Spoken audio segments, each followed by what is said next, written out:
Alhamdulillah, selalu saja lisan kita memuji Allah Subhanahu wa taala atas segala nikmat yang dilimpahkan kepada kita, terutama nikmat Islam dan iman, di mana dengannya kita bisa mengenal Tuhan kita Allah, kita bisa memiliki panduan hidup, tahu mana yang halal dan haram, mana makanan, minuman, pakaian, pergaulan, pendapatan yang dibolehkan dan tidak dibolehkan.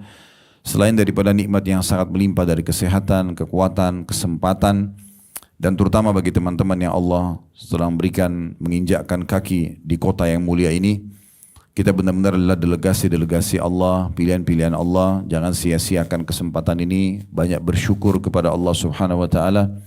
Sudah diberikan kesempatan, diberikan kekuatan, diberikan fasilitas dan semua kemudahan insya-Allah, maka ini digunakan untuk ketaatan kepadanya. Maksimalkan pada hari-hari ini memperbanyak zikrullah dan semua jenis ibadah lain tentunya, tapi kita disunnahkan membaca zikir atau takbir yang sifatnya mutlak. Ya, ada takbir mutlak dan ada muqayyad. Kalau yang mutlak itu kita mulai baca dari 1 Zulhijjah kemarin sampai hari terakhir tasyrik. Setiap ada kesempatan selalu baca Allahu Akbar, la ilaha illallah, Allahu Akbar, walillahil hamd. Yang biasa teman-teman dengar kalau menjelang Idul Adha, Idul Fitri di Indonesia ya. Nah ini kita sebenarnya sunnahnya baca mulai dari tanggal 1 Zulhijjah. Dan juga insya Allah kita akan sampaikan riwayat Abu Hurairah radhiyallahu anhu dan juga Abdullah bin Umar radhiyallahu anhuma. Beliau berdua di 10 awal Zulhijjah ini banyak ya jalan di pasar-pasar dan di jalan-jalan Madinah sambil bertakbir, dan akhirnya dengan mendengar takbir mereka para muslimin pun ikut bertakbir. Nah ini diantara sunnah Nabi SAW itu kalau mutlak ya. Kalau muqayyad itu terikat dengan waktu selepas sholat, nanti mulai dari hari Arafah. Kita akan baca setiap habis sholat takbir ini sampai hari terakhir tasyrik. Hari terakhir tasyrik. Juga perlu saya sampaikan, kita dalam haji tamattu ini kita ada hadyu. Jadi ada perbedaan antara hadyu sama kurban. Kalau hadyu itu memang kelaziman untuk menyembelih hewan bagi orang yang sedang haji tamattu. Dan ini tidak menggugurkan kewajiban kita bagi yang mampu untuk berkurban. Dan kami sudah share di grup tadi, ada program kami berkurban di Indonesia. Kalau Bapak Ibu mau ikut, maka itu juga sangat baik. Bisa ikut, tinggal ditransfer dari sini, insya Allah dapat pahala transfer dari Mekkahnya. Ya. Kalau hadyu kita akan sosialisasikan nanti di Mina. Tapi mungkin teman-teman tidak ikut ke lokasi ya, karena ini sangat padat sekali. Biasanya pengalaman selama ini cuma dititipin uangnya, nanti teman-teman tour leader kita, Mutaif akan membantu untuk itu. Jadi ini berhubungan dengan masalah hadyu dan juga kurban. Ya, insya Allah mudah-mudahan bisa realisasikan. Baik, dalam membedah buku, biasanya metode yang kami gunakan adalah bila ada judul, kami akan rincikan judul tersebut. Kemudian juga maksudnya memberikan dulu pemahaman-pemahaman sebagai mukaddimahnya, lalu kemudian kita akan masuk ke dalil. Nah buku ini kebetulan alhamdulillah sudah kita bedah 8 dari 35 amal pelebur dosa. Nah perlu kita ketahui dulu sumber permasalahan kita dalam hidup ini sebagai seorang muslim ya, itu hanya satu. Sebagaimana Ali radhiyallahu anhu mengatakan sumber masalah kalian adalah satu dan solusinya pun hanya satu. Maka orang-orang di sekitarnya mengatakan, apa itu wahai Amir Mukminin? Kata Ali radhiyallahu anhu, sumber masalah kalian adalah dosa dan solusinya adalah istighfar. Selama kita masih merasa ada penyakit yang belum sembuh, ada rezeki yang belum terbuka, ada permasalahan yang belum terpecahkan, mungkin dengan pasangan, dengan anak-anak, dengan ipar, dengan mertua, dengan lingkungan kita, permasalahannya adalah yang paling pertama introspeksi diri. Kita introspeksi diri antara kita dengan Allah Subhanahu wa ta'ala. Itu yang paling pertama, karena kalau hubungan kita dengan Allah baik, maka akan baik semuanya. Kalau hubungan kita dengan Allah rusak, maka akan terganggu semuanya. Maka ini yang harus kita benar-benar perhatikan. Semua ini rangkaian daripada nikmat yang harusnya kita syukuri kepada Allah Subhanahu wa taala. karena Allah juga memberikan kita panduan hidup dari ajaran agama ini sehingga kita mengetahui semua ini.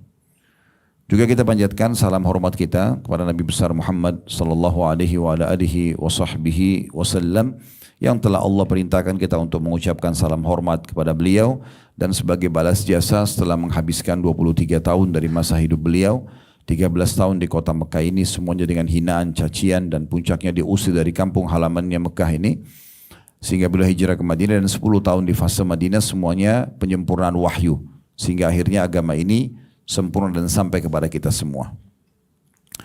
Baik, pelebur dosa yang ke-9 ini masalah memaafkan orang lain dan berlapang dada. Seperti tadi saya katakan, metode yang kami gunakan itu adalah bagaimana menjelaskan dulu sebagai mukaddimah judul daripada bahasan kita.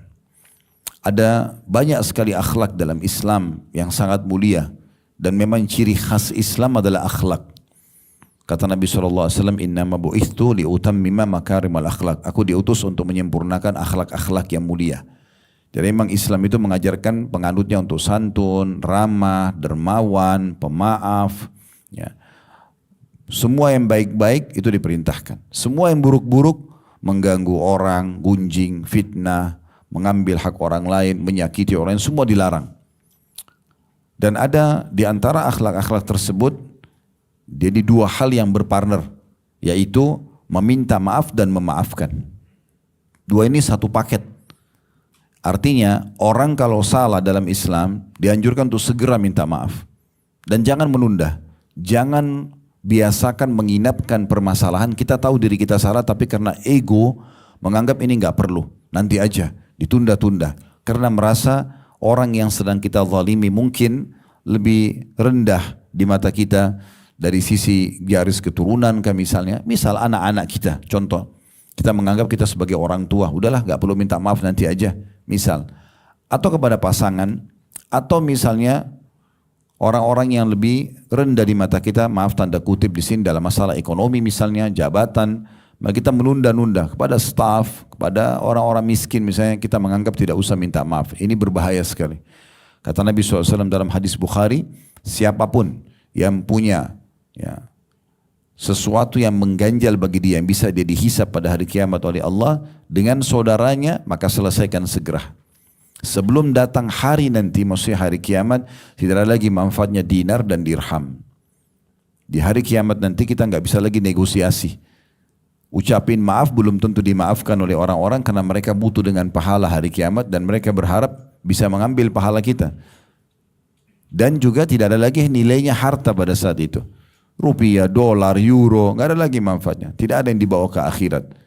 Oleh karena itu selama ada masalah di dunia, dengan siapapun segera sampaikan maaf. Ciri khas Islam, lisannya mudah sekali mengatakan maafkan saya. Saya minta maaf. Itu biasa. Ya, itu biasa dan itu harus dibiasakan juga. Harus dibiasakan. Dan meminta maaf ini memang butuh kelapangan dada. Apalagi di saat kita merasa tadi diri kita lebih tinggi jabatannya, lebih banyak hartanya, lebih kuat tubuhnya, lebih mungkin tinggi secara jalur nasab, maka biasanya kita tidak ingin menyampaikan maaf. Ya.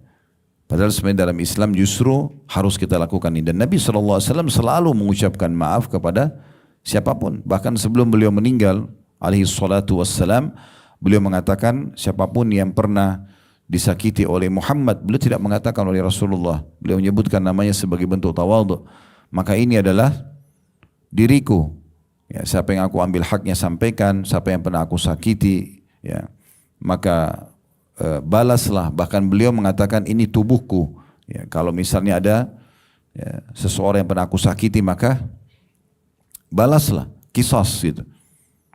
Jadi memang luar biasa dalam Islam ini, sifat ini ya, meminta maaf. Kemudian partnernya adalah memaafkan orang lain. Nah ini levelnya lebih tinggi daripada yang awal. Karena meminta maaf umum terjadi karena orang merasa dia bersalah. Tetapi yang sedang kita bahas sekarang ini justru yang lebih tinggi daripada walaupun dia partnernya, yaitu memaafkan orang lain. Karena memaafkan orang lain maknanya kita benar dan orang lain sedang berbuat salah. Tapi sekali lagi Islam datang membuka pintu ini. Bahkan memerintahkan agar para penganutnya selalu membuka pintu memaafkan. Dan memaafkan tentu sekali lagi kepada orang yang buat salah. Kalau dia tidak ada salah, untuk apa kita maafkan? Ini berat, tetapi disinilah iman yang berbicara dan mengatur semua itu. Sehingga memang Islam datang selalu kita memaafkan kesalahan orang lain. Nanti akan kita sebutkan dalil-dalilnya, dan tujuan bahasan bab ini justru untuk itu. Dan siapapun yang membuka pintu memaafkan orang lain, maka dipastikan dia akan bisa meraih cinta dan kebaikan dari manusia. Dia juga akan mendapatkan cinta dan perhatian serta rezeki dari Tuhannya Allah, juga pengampunan dosa-dosanya. Dan di sini dikatakan oleh penulis memaafkan orang lain dan berlapang dada. Memang di sini ada orang biasanya dia mau maafkan orang lain, tapi dia tidak berlapang dada. Maksudnya masih mangkel, memaafkannya terpaksa. Nah itu begitu belum lapang dada. Berlapang dada ini betul-betul memaafkan karena dia berharap balasan dari Allah Subhanahu wa Ta'ala. Setiap kita harus memahami poin penting. Dia sedang bermuamalah dengan Tuhannya. Semua yang ada depan mata kita ini manusia, itu hanya penyebab-penyebab saja. Istri, suami, anak, orang tua, ini Allah jadikan penyebab kita bisa meraih ya, rahmat Allah Subhanahu wa Ta'ala dari mereka. Oleh karena itu pada saat pasangan kita buat salah, Allah membuka pintu peluang menambah ekstra pahala dengan kita memaafkan mereka. Kalau kita buat salah, Allah membuka pintu peluang untuk kita memperbaiki keadaan dengan meminta maaf. Maka memang sudah begitu dalam Islam diajarkan. Oleh karena itu kita harus selalu membuka pintu ini. Indah sekali kan rumah tangga itu di saat suami buat salah, dia sampaikan maaf, istrinya langsung memaafkan. Pada saat istri buat salah, istrinya minta maaf, maka suaminya memaafkan. Dan terjalinlah selalu hubungan yang baik dan harmonis. Karena memang dalam rumah tangga kita harus selalu membuka lembaran-lembaran baru. Jangan pernah menghayal teman-teman sekalian dalam rumah tangga kita tidak ada masalah. Itu ada masalah dilewati. Tapi bagaimana bisa langgeng dengan pintu ini. Yang salah minta maaf, yang benar memaafkan. Dan itu ditarik dalam semua lini kehidupan kita. Dengan anak, dengan ipar, dengan mertua, dengan keluarga secara umum, dan dengan lingkungan kita. Maka ini akan sangat luar biasa manfaatnya. Kita akan mulai, dan penulis sini mulai dengan firman Allah Subhanahu wa Ta'ala surah Al-Imran surah nomor 3 ayat 133 sampai 134. Saya bacakan yang bunyinya, wasari'u ila magfirati min rabbikum wa jannatin 'arduha as-samawati wal ardu 'iddat lil muttaqin alladziina yunfikuna fis sarra'i wad dharra'i wal kadhimina al ghaidha wal 'afina 'anil nas wallahu yuhibbul muhsinin. Dan bersegeralah kamu kepada ampunan dari Tuhanmu. Maksudnya jangan sampai menunda untuk bertaubat dan memohon ampun. Setiap ada kesalahan langsung mohon maaf kepada Allah. Dan itu harus segera, jangan ditunda karena bisa saja meninggal beberapa detik setelahnya. Dan kejarlah surga. Setelah itu sibukkan diri dengan amal soleh yang bisa membawa pada surga yang luasnya seluas langit dan bumi, yang disediakan untuk orang-orang yang bertakwa. Artinya orang yang patuh. Lalu Allah itu 133-nya, 134 Al-Imran, Allah sebutkan tentang ciri ahli surga yang merupakan orang-orang yang bertakwa tadi. Allah mengatakan, yaitu orang-orang yang menafkahkan hartanya baik di waktu lapang maupun sempit. Maksudnya dalam kondisi dia kaya raya ataupun dia miskin, dia butuh, tetap selalu tidak pernah berhenti untuk bersedekah. Memang subhanallah bahasan kita yang sebelum ini itu khusus tentang masalah keutamaan sedekah dan berinfak. Dan bagaimana juga itu merupakan ciri khas seorang muslim. Salah satu akhlaknya adalah dia sangat dermawan. Bukan cuma dermawan ya. Salah satu ciri dermawan adalah memberi sebelum diminta. Jadi kalau ada orang memberi di saat dia diminta, itu umum. Yang tidak umum itu adalah belum minta sudah kasih. Mereka suka mencari kesempatan-kesempatan untuk membantu orang lain. Mereka mencari siapa yang butuh, bukan mereka tunggu dicari oleh orang yang butuh. Itu kedermawanan yang merupakan contoh dari Nabi SAW. Itu sudah kita bahas pada pertemuan yang lalu sebenarnya. Tapi di sini Allah SWT menyebutkan ciri orang yang bertakwa dan ahli surga adalah yang suka berinfak, ya, dan juga ya, dalam keadaan lapang dan lowong, serta mereka mencapai atau mengejar level terbaik dari kedermawanan dengan cara mengejar kantong-kantong itu. Mereka yang mencarinya. Abdullah bin Umar dan Abdullah bin Abbas radhiyallahu anhum ajma'in, itu setiap hari depan rumahnya ada orang miskin yang minta, dan mereka selalu memberi. Nah setelah mereka memberi, kalau di satu hari ada di antara orang miskin tersebut tidak datang, mereka keluar sengaja mencari di mana orang-orang ini kemudian memberikan. Dan dalam mengerjakan ibadah, kita bisa mendapatkan ekstra pahala dengan kemasan ibadah itu ya. Contoh misalnya, kita mau sholat malam, kalau ada orang, contoh saja sholat malam, kalau ada orang bangun di malam hari, kemudian dia tiba-tiba berpikir, daripada saya tidur, saya juga tidak ngantuk, saya sholat malam aja. Dapat pahala, asal dia ikhlas, dia ikuti syarat-syarat sholat dan seterusnya. Tapi ada orang yang bisa mendapatkan ekstra pahala selain sholat malamnya. Bagaimana caranya? Dia kemas itu. Jadi dari malam dia sudah niat ingin sholat malam. Dia sudah siapkan pakaian untuk sholat malam. Dia siapkan sejadahnya. Dia bubui minyak wangi. Dia sudah pilih ayat-ayat yang dia mau baca. Ini namanya kemasan terhadap ibadah tersebut. Nah ini ada ekstra pahalanya. Nah kalau kita bicara tadi masalah infak sama. Beda antara orang yang kebetulan datang orang miskin minta. Atau keluarga hubungi dia via WA misalnya. Kemudian dia bantu. Itu dapat pahala tergantung ada keikhlasan. Beda dengan orang memang dia menyiapkan setiap harinya, saya punya anggaran sekian ya, dengan harta terbaik. Mungkin kalau mau kasih cash dengan uang-uang yang masih baru misalnya, dan memang dia sudah anggarin ini akan saya keluarkan. Siapapun yang saya temui saya akan bantu. Ini beda, ini dia mengemas. Dia mengemas jenis ya ibadah yang akan dia kerjakan. Nah ini akan punya ekstra pahala lagi.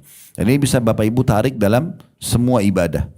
Ya, sedekah tadi, membaca Quran, kita pilih mushaf yang terbaik, kita pilih sekian ayat yang kita baca, kita berzikir, kita pilih khususkan waktu misalnya, dan seterusnya.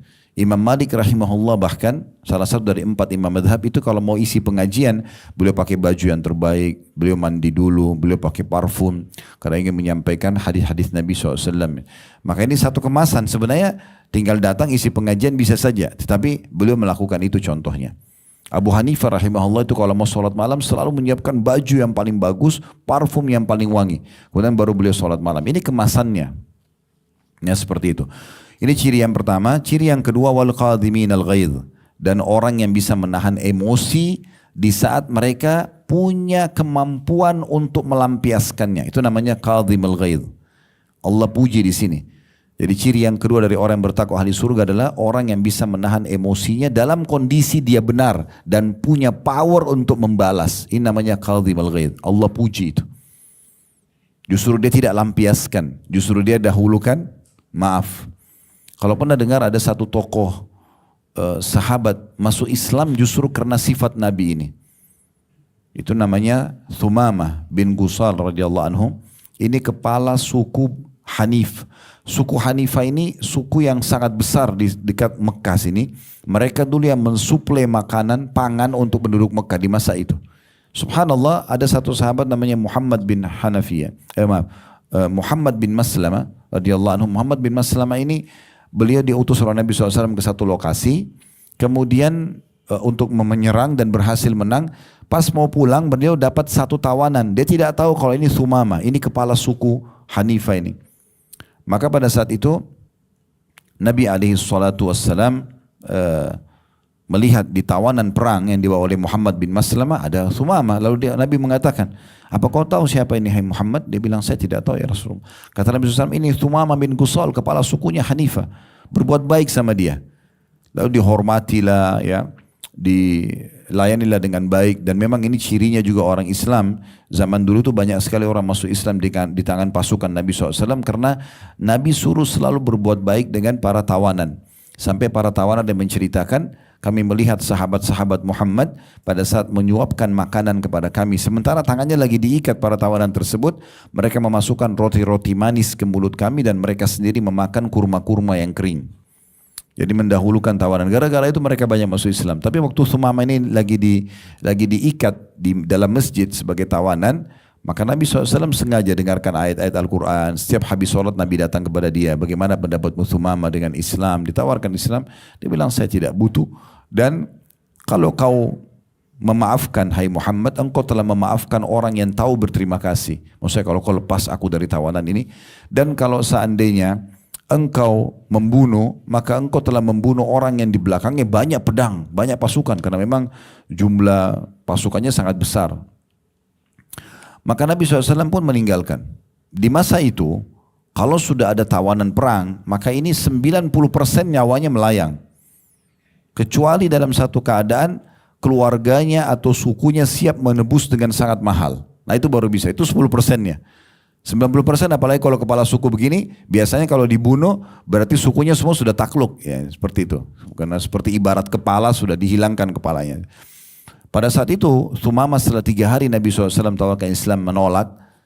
Akhirnya Nabi SAW mengatakan, wahai Thumamah, pergilah, disuruh para sahabat lepaskan, aku sudah memaafkanmu. Dan tanpa tebusan. Thumamah kaget waktu itu. Belum pernah dalam sejarah hidup dia sebagai kepala suku yang sering berhadapan dengan banyak suku lain berperang.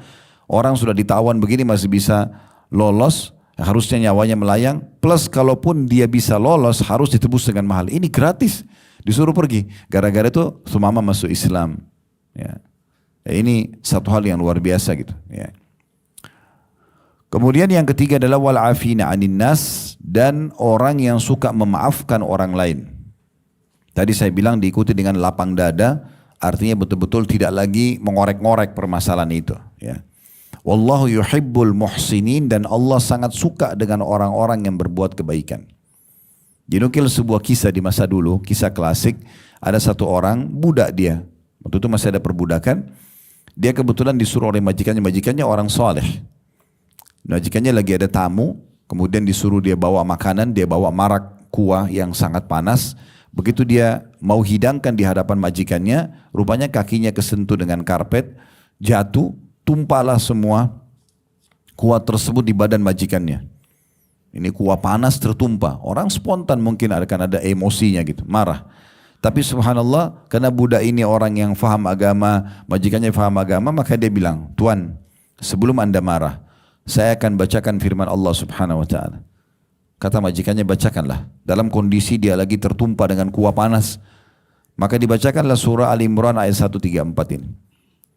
Dia membacakan wal kadhimin al-ghaidh, dan orang-orang yang bisa menahan emosinya sementara dia mampu melampiaskannya. Dia benar.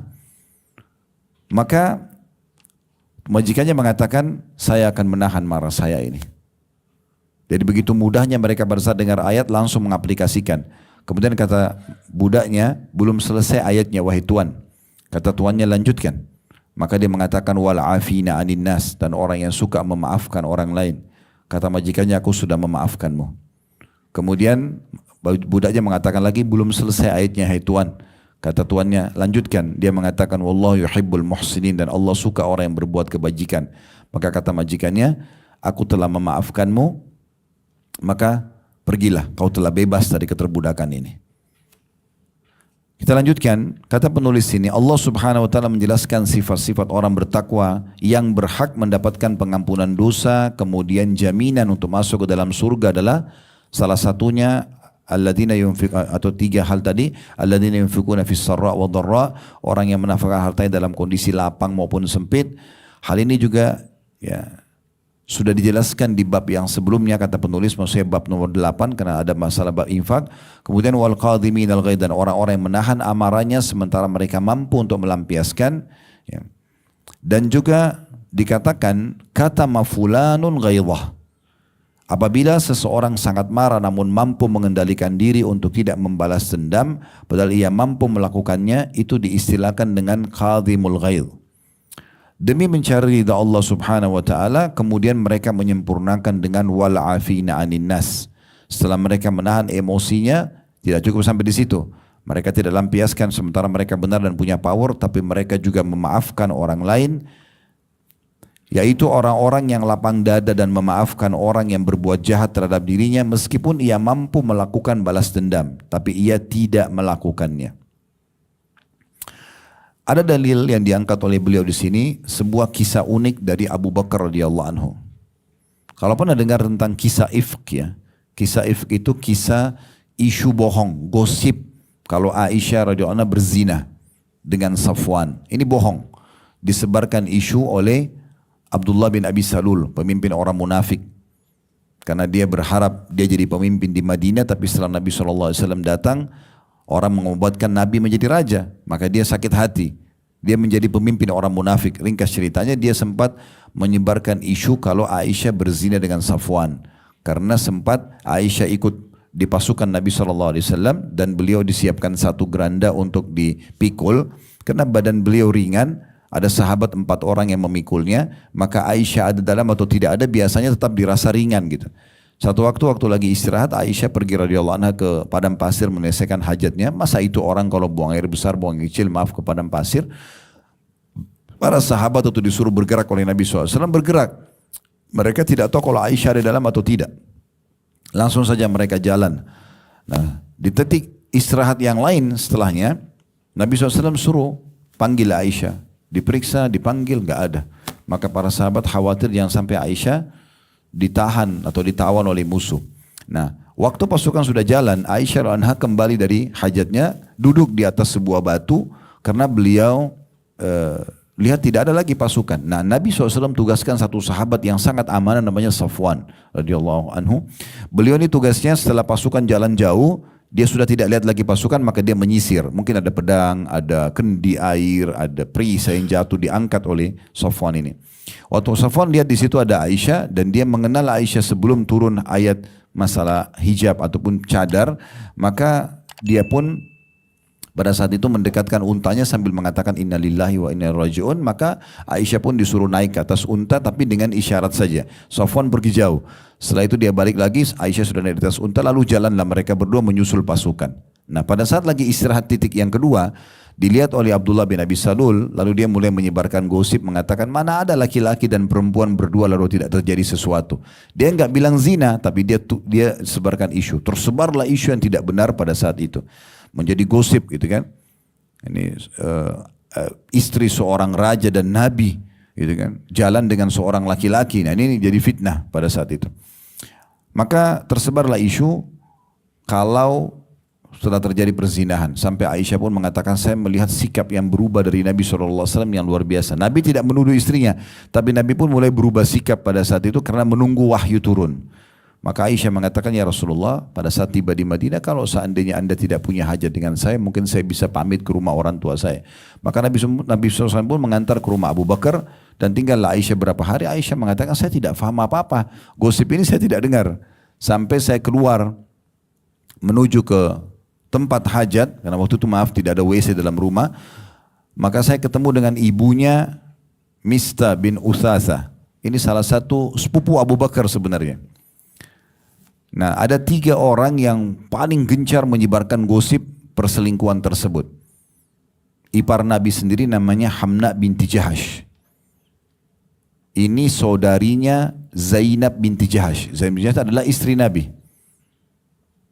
Dalam riwayat Bukhari disebutkan, kata Aisyah radhiyallahu anha, Nabi SAW sempat menanyakan kepada Zainab tentang gosip tersebut, maka dia mengatakan, ya Rasulullah, saya menjaga pendengaran dan lisan saya. Maksudnya saya tidak mau ikut-ikutan. Yang saya tahu Aisyah orangnya baik. Dia tidak pernah sama sekali ada perilaku yang seperti ini, interaksi sama lawan jenis yang diharamkan gitu. Maka kata Aisyah, Allah pun menyelamatkan dia dengan waraknya, padahal dia adalah sainganku dalam rumah tangga dari sisi kecantikan dan pelayanan kepada Nabi SAW. Namun saudarinya Hamna binti Jahash berbeda. Maka Allah pun akhirnya membinasakan orang-orang yang memiliki akhlak yang buruk. Karena setelah turun 10 ayat dalam surah An-Nur pembelaan tentang Aisyah tidak selingkuh pada saat itu. Dan itu setiap orang baca surah An-Nur ini akan selalu terlintas membaca ayat-ayat pembelaan tersebut. Makanya Aisyah radhiyallahu punya satu julukan yaitu wanita yang diturunkan pembelaannya dari langit. Karena akan menjadi ayat Al-Quran dan dibaca terus tentang pembelaan tersebut. Ringkas cerita, pada saat itu ada orang kedua namanya Mistah bin Uthasa. Ini sepupu Abu Bakar. Jadi ini orang miskin. Dia termasuk orang soleh awalnya, tapi begitu dengar gosip ini, dia digoda oleh syaitan, dia termasuk sebarin gosip itu. Dan selama hidupnya selalu dibantu oleh Abu Bakar. Selalu dibantu oleh Abu Bakar. Jadi Abu Bakar waktu dengar ternyata orang ini yang sebarin gosip, maka Abu Bakar marah. Lalu bersumpah atas sama Allah mengatakan, demi Allah saya tidak akan pernah membantumu lagi selamanya. Kok bisa? Sepupu sendiri, artinya Aisyah ini seperti posisi ponakannya gitu. Atau sepupunya Aisyah juga kemudian selama ini dibantu oleh Abu Bakar hidupnya, orang susah. Selalu diberikan nafkah bulanan gitu. Maka Abu Bakar bersumpah tidak akan pernah membantu lagi dia. Gitu. Nah pada saat itu Allah subhanahu wa ta'ala menurunkan firman dalam surah An-Nur ayat 22. Nah ini prosesi bagaimana Abu Bakar merespon ayat ini luar biasa untuk memaafkan kesalahan orang yang sudah merusak nama baik anaknya. Menyebarkan gosip kalau anaknya itu berzina padahal sebenarnya tidak gitu.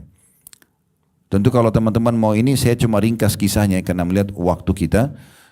Kalau mau kembali bisa di kajian sirah tentang kisah ifk, ini cukup panjang ceritanya masalah tadi. Tapi di sini Allah SWT berfirman dalam surah An-Nur ayat 22, "Wala ya'tali ulul fadli minkum was-sa'ati an yu'tu ulil qurba wal masakin wal muhajirin fi sabilillah wal ya'fu wal yasfu ala tuhibbuna yaghfirallahu lakum wallahu ghafurur rahim." Dan janganlah orang-orang yang mempunyai kelebihan dan kelapangan di antara kamu bersumpah, ini maksudnya Abu Bakar radhiyallahu anhu, bahwasanya mereka tidak akan memberi bantuan kepada kaum kerabatnya. Ya inilah tadi sepupu beliau yang bernama Mistah bin Utsatsa radhiyallahu anhu ajma'in. Juga orang-orang miskin dan orang-orang yang berhijrah pada jalan Allah, dan hendaklah mereka memaafkan dan berlapang dada.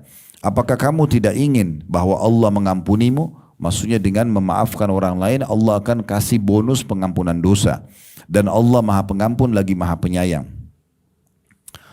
Di sini Ibnu Katsir rahimahullah menyebutkan dalam tafsir surah An-Nur ayat 22, ayat ini turun berhubungan dengan masalah Abu Bakar Siddiq radhiyallahu anhu taala, beliau bersumpah tidak akan membantu salah satu kerabat yang bernama Mistah bin Utsatsa setelah ia terlibat dalam menyebarkan berita bohong tentang diri Aisyah radhiyallahu anha. Maka tak kala Allah menurunkan ayat yang menyatakan kesucian Aisyah dari tuduhan tersebut, dan jiwa orang-orang yang beriman kembali tenang. Allah telah menerima taubat orang-orang mukmin yang pernah ikut menyebarkan berita bohong itu, dan telah ditetapkan hukum atas mereka. Hukum maksudnya dicambuk ya. Dicambuk gitu. Karena ada 3 orang yang dicambuk itu tadi, Hamna binti Jahash, iparnya Nabi SAW, kemudian ini ya Mistah juga dicambuk, sama ada satu penyair Nabi ya. Subhanallah saya lupa namanya. Orang ini lebih tua dari Nabi 7 tahun, tapi dia juga sebarin gosip maka dicambuk juga ya. Maka kata Nabi, ketika di sini kata Ibnu Katsir, dan Allah telah tetapkan hukum atas mereka. Lalu Allah yang Maha memiliki keutamaan dan karunia menurunkan syariat.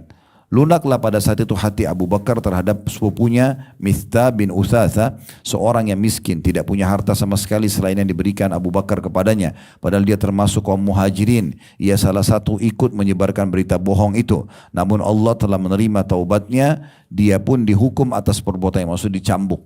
Karena penyebar gosip ini kan dalam Islam dicambuk. Ya. Cambuk 40 derah. Ya. Kalau dia bisa sampai 80 derah tergantung keputusan pemerintah di masa itu atau yang sedang menerapkan hukum Islam ini.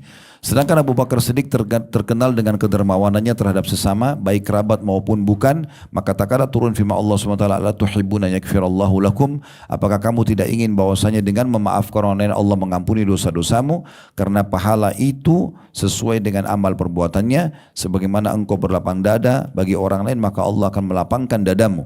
Seketika itu pula Abu Bakar berkata radhiyallahu anhu, "Demi Allah ya Rabbku." Turun ayat ini langsung Abu Bakar bersumpah, "Demi Allah wahai Rabbku, wahai penciptaku, aku senang engkau mengampuniku." Kemudian beliau pun kembali memberikan nafkah kepada Mistah seraya berkata, "Demi Allah saya tidak akan memutuskannya selama-lamanya." Ya, artinya bagaimana Abu Bakar dalam kondisi selama ini membantu, kita bayangkan kalau tadi posisi beliau membantu orang yang susah, ternyata setelah itu gosipin kita. Ini menyakitkan sekali. Tapi Allah Subhanahu wa taala justru turunkan ayat pada saat itu, disuruh Abu Bakar, kenapa engkau tidak memaafkan, tidakkah engkau ingin ya Allah mengampuni dosa-dosamu dengan memaafkan itu? Maka Abu Bakar spontan merespon pada saat itu, langsung memaafkan ya Mistah ini, kemudian mengembalikan nafkah yang dia bantukan setiap bulannya. Kemudian penulis mengangkat dalil yang terakhir dalam buku ini, yaitu firman Allah SWT surah At-Taghabun ayat 14 yang berbunyi, "Ya ayyuhalladzina amanu inna min azwajikum wa auladikum aduwwan lakum fahdharuhum wa in ta'fu wa tasfahu wa takfiru fa innallaha ghafurur rahim." Hai orang beriman, sungguhnya di antara istri-istri dan anak-anakmu ada yang menjadi musuh bagimu. Dan maka berhati-hatilah kamu terhadap mereka.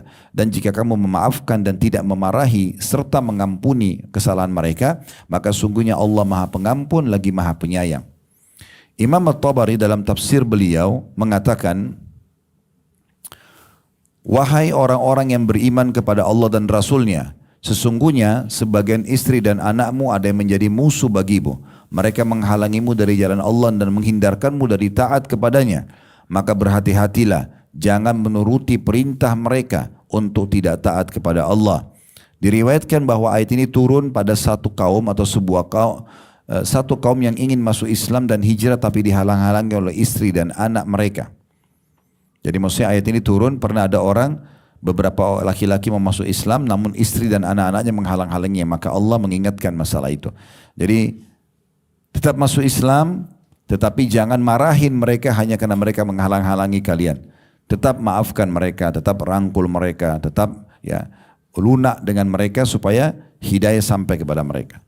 Allah SWT berfirman, wa in ta'fu wa tasfahu, jika kamu memaafkan dan tidak memarahi mereka. Maksudnya, wahai orang-orang beriman, jika kamu memaafkan orang-orang yang pernah menghalangimu dari Islam dan hijrah, dan kamu tidak menghukum serta mengampuni dosa-dosa mereka, sesungguhnya Allah pun pengampun dan juga Maha Penyayang. Jadi ini kan menyakitkan sekali, kita mau masuk Islam, kita mau hijrah, mau jadi orang baik, malah ada kerabat kita yang melarang, tidak usah, jangan. Atau mungkin kita mau haji, kita mau umroh, kita mau laksanakan apalah, sedekah. Ada saja orang-orang kadang yang menghalangi kita. Syaitan menunggangi mereka untuk menghalangi kita berbuat kebaikan. Maka Allah Subhanahu wa taala memerintahkan di sini, maafkan saja mereka. Tidak usah terpengaruh dengan perbuatan mereka. Allah Subhanahu wa taala akan memaafkan kita dengan memaafkan orang lain. Ini semua kejadian-kejadian besar ya. Abu Bakar tadi memaafkan sepupunya yang sudah menyebarin gosip. Ini juga ada orang-orang yang mau hijrah masuk Islam dihalangi oleh istri-istri dan anak mereka. Tapi akhirnya Allah suruh maafkan mereka. Bahkan dikatakan jangan marahi mereka. Anggap itu sebuah perbuatan dan sikap bodoh, jangan ditanggapin. Jadi dalam Islam sederhana, kalau ada orang yang sedang berbuat kejahatan atau kebodohan kepada kita, kita anggap itu kesalahan dan kebodohan yang tidak perlu ditanggapi. Jadi tidak perlu meluap-luap, tidak perlu emosional dalam menanggapi masalah seperti ini. Tapi kita anggap ini sebuah kebodohan, sikap yang salah, bagaimana kesalahan itu kita jadikan sebagai ajang justru kita meraih kebaikan dan pahala dari Allah Subhanahu wa taala.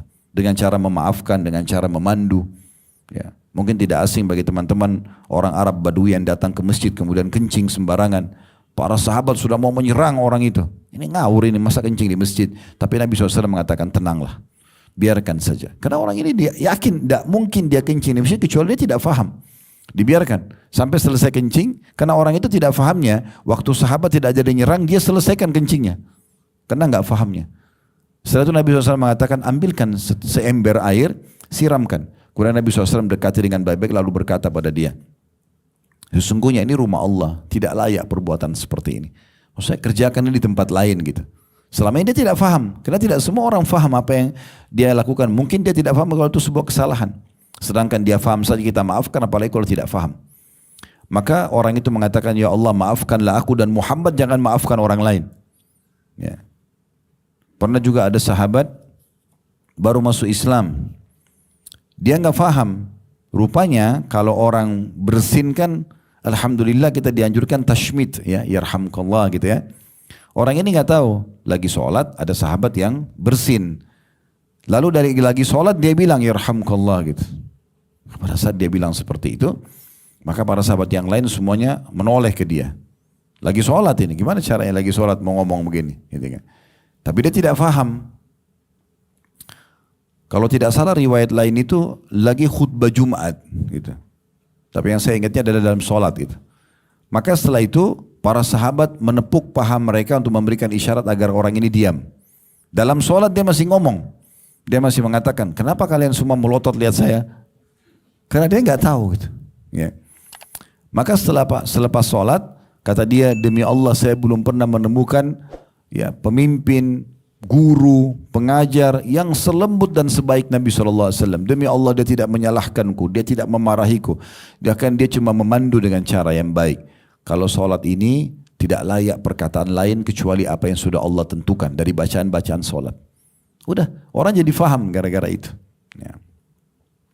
Imam Al-Alusi rahimahullah berkata, makna firman Allah SWT, fa inna Allah ghafurur rahim. Sesungguhnya Allah Maha Pengampun lagi Maha Penyayang adalah niscaya Allah akan berbuat padamu seperti perbuatanmu pada mereka.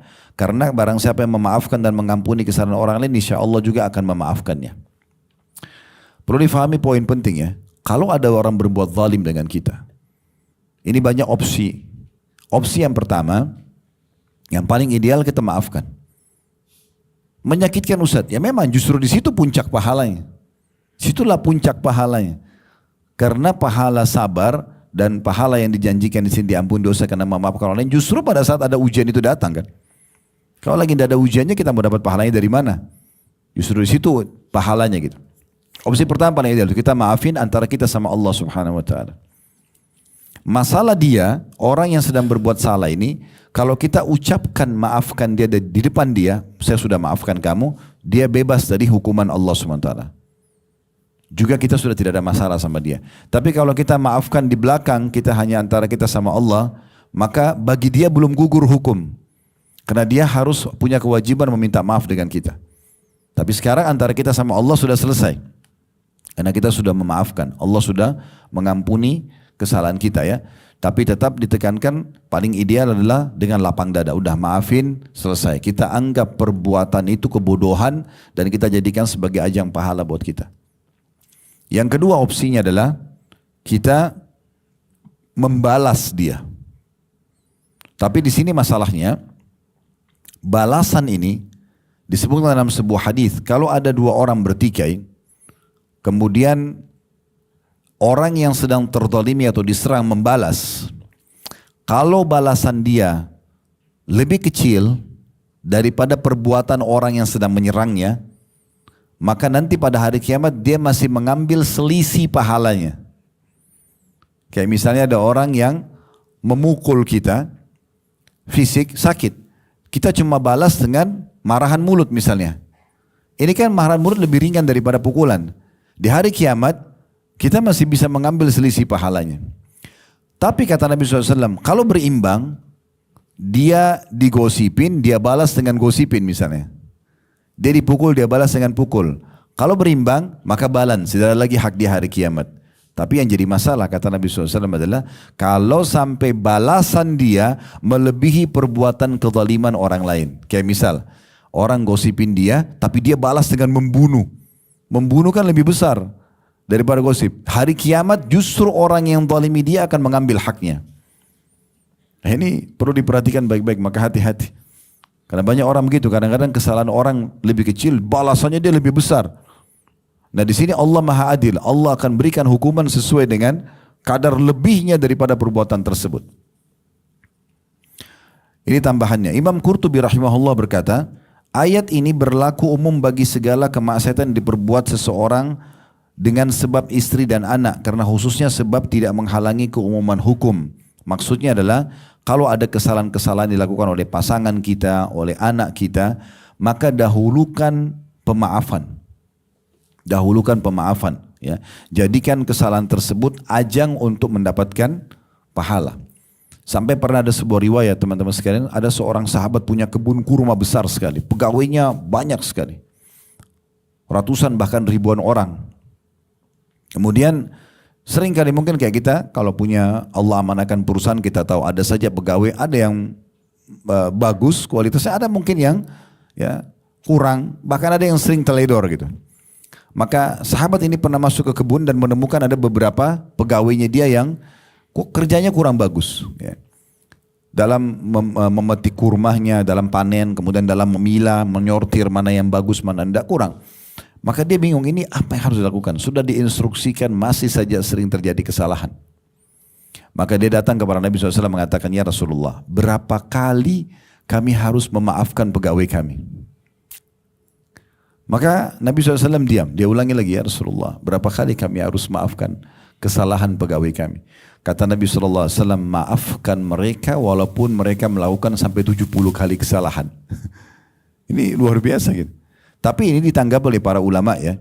Maksudnya adalah kesalahan-kesalahan teknis. Teknis orang misalnya dia teledor, dia salah gitu kan. Tapi kalau dia melakukan kriminal berbeda hukumnya. Karena kriminal dalam Islam kayak dia mencuri misalnya, manipulasi data. Ini kan berarti atau dia melanggar akad kita, ini berbeda. Hukumnya bukan masuk dalam masalah apa yang kita bahas tadi. Peminta pemaafan ini adalah masalah teknis. Ya, ini mirip juga dalam masalah rumah tangga. Kalau pasangan kita masalah teknis, kita biasa rapi, pasangan kita tidak misalnya.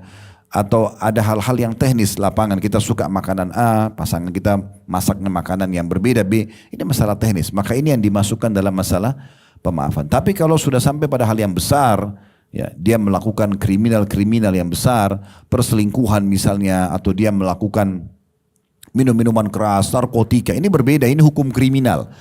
Maka di sini kita punya khiyar, hak khiyar. Kita bisa lanjutkan akad atau kita batalkan. Ya, kita lanjutkan akad dengan pegawai tersebut atau kita batalkan, atau kita lanjutkan dengan pasangan atau kita batalkan. Ya. Maka ini perlu difahami tentunya, ada batasan-batasan di mana yang kita toleransi terus kita maafkan, di mana yang kita tidak bisa toleransi. Karena kan ada orang yang tidak bisa toleransi.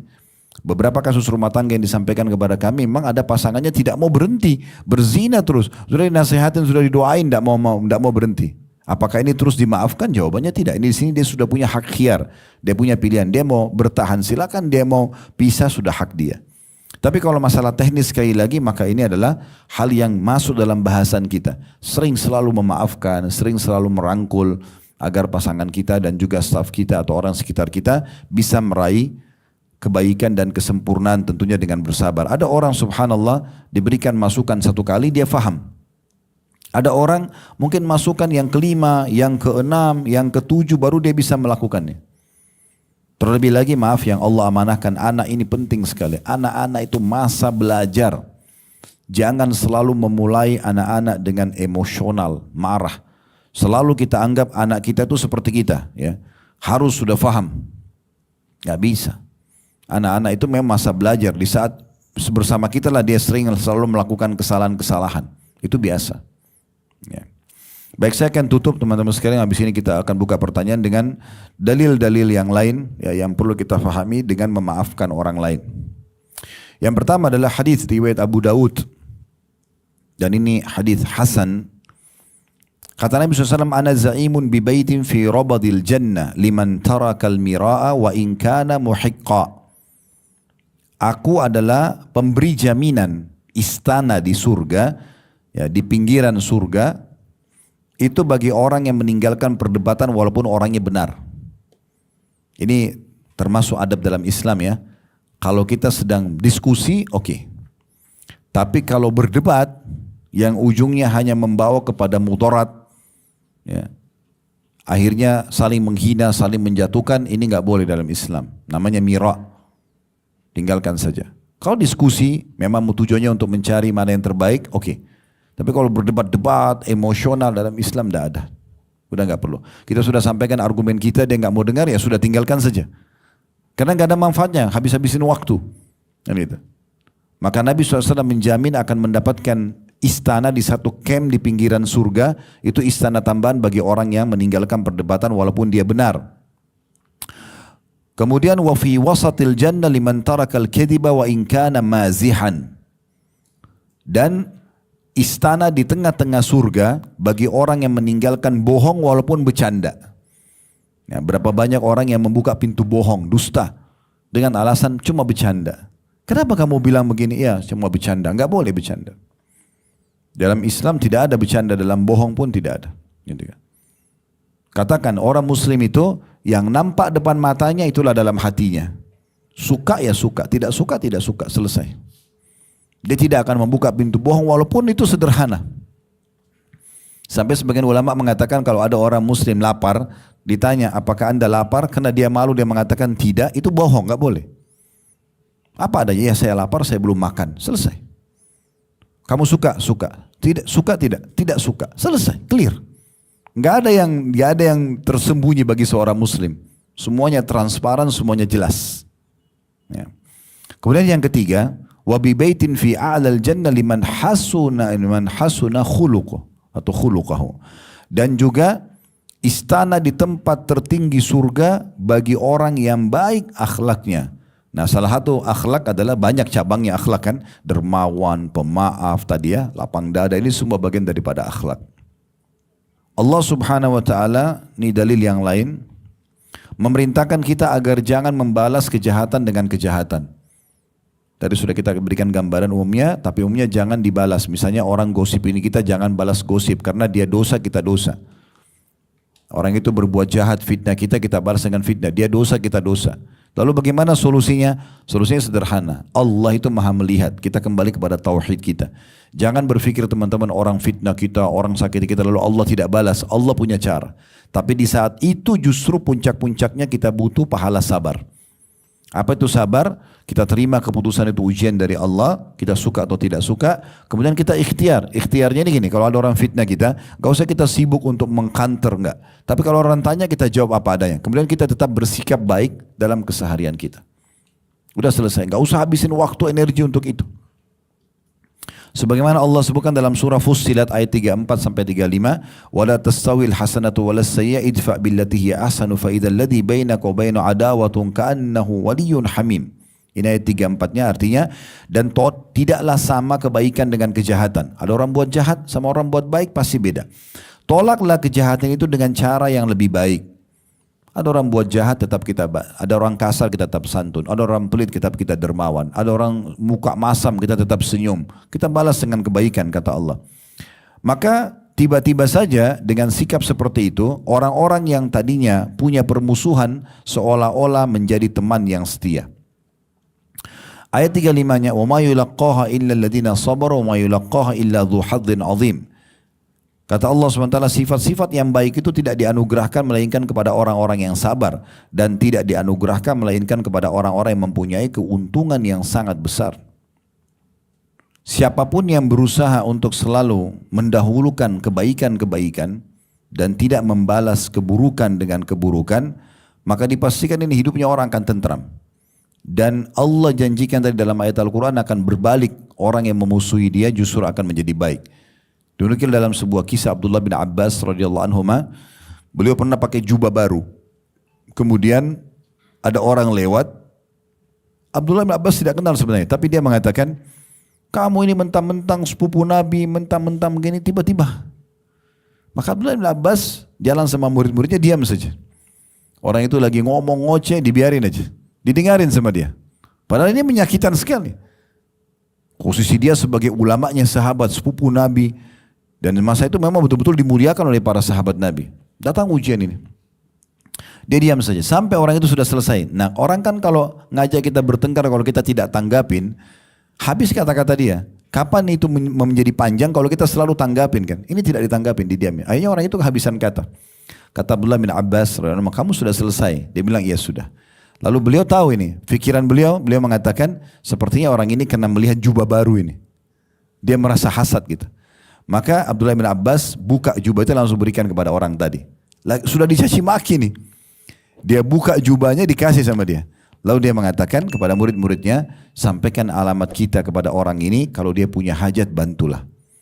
Gara-gara perbuatan tersebut orang tadi jadi malu dan akhirnya menjadi muridnya beliau.